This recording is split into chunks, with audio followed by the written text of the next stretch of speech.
So now after we have studied about the hydrological cycle, now we are going to solve a very basic numerical, and in fact it is very simple numerical, but as it is related with the inflow and outflow measurement, and it is more or less depending on your evaporation precipitation phenomena, so that's why I have taken this numerical.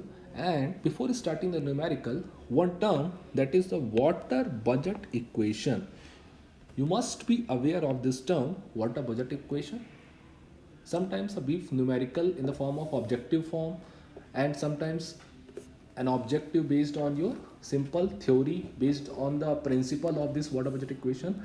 They such type of numericals have already asked in your competition. Okay, so water budget equation, what is this water budget equation? The water budget equation is used for the estimation of groundwater flow. Okay, so this is used for the estimation of your groundwater flow. So what will be the changes in the level of the water, what will be the actual amount of running water. So in order to calculate the estimation of water, or to make a balance between the two, we perform the water budget equation. And this question, the next thing, that is this equation is based on your equation of continuity. This is very important, that this water budget equation is based on your equation of continuity. Okay, so this thing you should keep it in mind. And this, what is this equation of continuity? Equation of continuity, but the method of conservation of mass. Okay, or here we are expressing that whatever be the inflow mass or whatever be the inflow, suppose, in order to explain this term, suppose if there is your water body, if I am taking this as your water body, okay, and it has a certain level known as S1. S1 is supposed to be the initial level of this water body. Okay, and now what happens, that this stream will come and join this water body, and what this stream does, as this is adding, this is inflow to my water body, it will increase its water level. And if I am not taking any water out from the outlet of this stream, then certainly this level S1 will increase. Okay, and if suppose at the end of this water body I have some outlet, then this outlet, what does this outlet does, it will take out some portion of the water from the water body. Okay, so there will be an inflow and then there will be some outflow. Okay, so whatever be the inflow minus outflow, that will be your fluctuation or changes in the level of the water body. So the equation of continuity simply says that whatever be the quantity that you are giving to a particular water body and whatever be the quantity that you are taking out from the water body, the difference of these two will be nothing but the changes or fluctuation in the water body. Okay. Now after understanding this term, this I have written the general equation of continuity, that is the mass inflow minus mass outflow will be the change in the mass storage. Okay, and that mass storage is actually in the form of your changes in the water level. Okay, now I have taken a brief numerical. Let us see what the numerical says. The numerical says a lake had a water surface elevation, the initial water surface elevation, that is S1 is given as, the S1 is given as 103.20 meter above the datum at the beginning of the certain month. Okay, so at the beginning of certain month, the initial level of the lake is noted as 103.20 meter above the datum. Now in that particular month, the lake received an average inflow of 6 meter cube per second. Okay, so suppose a stream is coming to join the lake and the inflow in the lake of that stream is approximately 6 meter cube per second. Okay, so this average inflow as 6 meter cube per second is coming into my lake. Now in the same period, the outflow from the lake had an average value of 6.5 meter cube per second. Okay, so in the same month I am taking out the water from the outlet of the pond, and this outlet or the outflow rate is given as 6.5 meter cube per second. Okay, now Further, in that month, the lake received the rainfall of 145 mm. Okay, so in that particular month, in addition to this stream inflow and outflow, whatever be the extra water that is coming in the form of rain, so the lake received in that month 145 mm of the water. Okay, and also the evaporation from the lake was estimated as 6.1 centimeter. Okay, and moreover in the same month, whatever be the total evaporation from the lake is observed as 6.1 centimeter. Okay, now write the water budget equation for the lake and calculate the water surface elevation of lake at the end of month. The average lake surface area is taken as 5000 hectare. Assume there is no contribution to or from the groundwater storage. Okay, so suppose this is my lake and this is my inflow, and this inflow rate is given as Q inflow is given as 6.0 meter cube per second. Okay, so suppose this will be my water and this is my outlet, so this will be my outflow, and this outflow rate is given as your 6.5 meter cube per second. Okay, and now this is your precipitation which is taking, so this precipitation amount is given as your 145 mm. Okay, and at the same time your evaporation will also take place from the lake, so this evaporation is given as 6.1 centimeter. So this is the total evaporation, this is the total precipitation for a given month of the year. Okay, now this area of lake is given as 5000 hectare, and you know 1 hectare is equal to 10 powers to 4 meter square, so this will be area of lake will be equal to your 5000 multiplied by 10 powers to 4 meter square. Okay, now here nothing is mentioned about the month days, so I'm assuming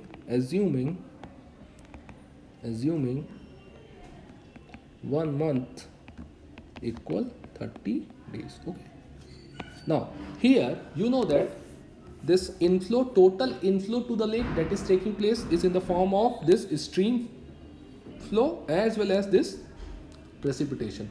So this inflow and this precipitation will add water to my lake, and what is the external factor which is drawing out my water? This outflow and this evaporation. So this outflow and evaporation will take out my water from the lake. Okay, so the adding factor is your inflow and the precipitation, and the extracting out factor is your outflow and evaporation. Okay, and in the difference of these two will cause a change in the level of your water. Okay, so firstly I am going to calculate what is the total amount of water that is inflow to my lake. Okay, so the total inflow to lake will be your Q inflow plus precipitation. Okay, so this will be my total inflow. Now this Q is given as your 6.0 meter cube per second. So in terms of volume, if I am assuming that this stream rate will continue with such a rate, that is 6 meter cube per second for all 30 days, and each day has 24 hours, and each hour has 60 minutes, and each minute has 60 seconds. So whatever be the total quantity in terms of meter cube I am getting as, so this Q inflow in terms of volume will be equal to this 6 meter cube per second multiplied by time is 30 days, that is 1 month is equal to 30 days, and 1 day is equal to 24 hours, and 1 hour is equal to 60 minutes, and 1 minute is equal to 60 seconds. Okay, so on multiplying, this will be equal to 30 into 24 into 60 into 60. The result I am getting as 1555.2 into 10 powers to 4 meter cube. Okay, now this is about the inflow, that is the stream inflow. Second, we have the precipitation also. So the total precipitation is given as 145 mm. So this is given in terms of mm, and we need to calculate the total inflow in terms of volume. So this precipitation in terms of volume is given as your depth given multiplied by the area of lake. Okay, so if I'm assuming this uniform precipitation take place throughout the area of lake, so the depth is given as 145 mm and 1 mm will be equal to 1 upon 1000 meters, so it is in meter, multiplied by area of lake is given as 5000 hectare. This will be 5000 into 10 power to 4 meter square, so this will be in meter cube. Okay, so the result I am getting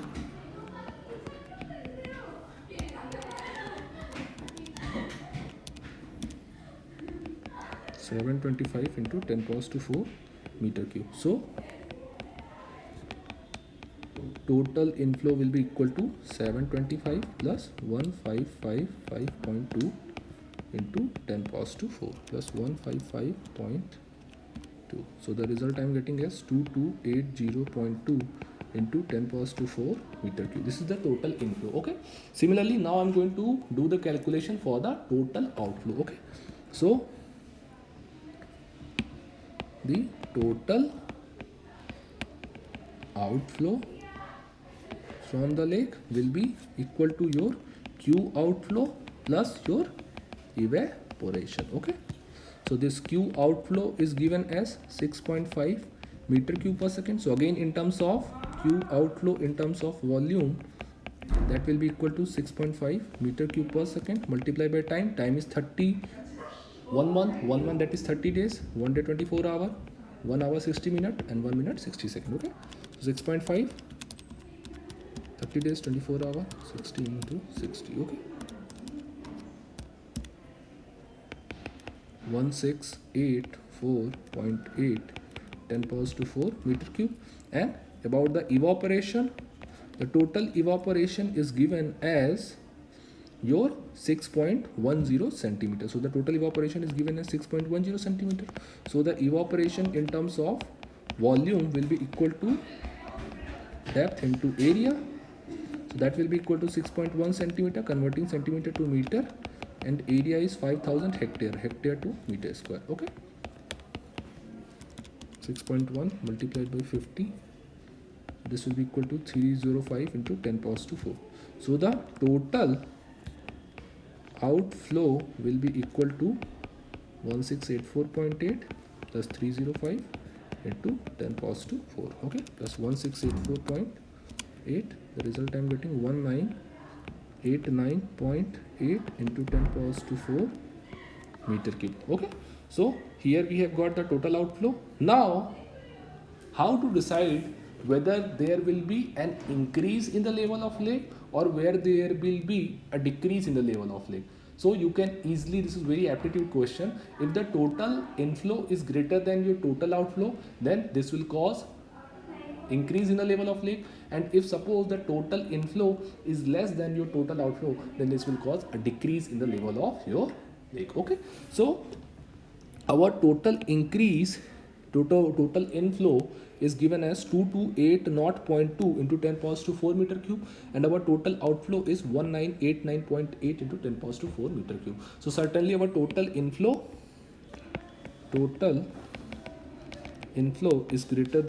is greater than your total outflow. Therefore this causes increase in level of lake. So this causes an increase in level of lake. So the equation, the continuity equation that I am going to write will be total inflow minus total outflow, that will be equal to change in storage. Okay, so change in storage. So total inflow is 2280.2 into 10 powers to 4. Total outflow is 1989.8 into 10 powers to 4, and this causes the change in the storage. So if I am assuming this change in the storage as delta S, so in terms of volume, this will be multiplied by the area. Area is 5000 into 10 powers to 4 meter cube. Okay, so on solving, 2280.2 answer multiplied by 10 powers to 4 divided by 10 powers to 4 divided by 5000. The result delta S I am getting as 0.05 808 meter. So this is the change in the level of your lake. So your final, there will be a change, there will be an increase in the level as this total inflow is greater than your total outflow. So my final elevation minus my initial elevation will be equal to my this change in the depth. Okay, so this initial elevation is given as your 103.20 meter. So this will be given as 103.20 meter, that will be equal to 0.05808. Okay, so this will be 103.2. so the result I am getting, the final elevation as 103.25808 meter. Okay, so this will be your final change in the elevation of your water lake. Okay.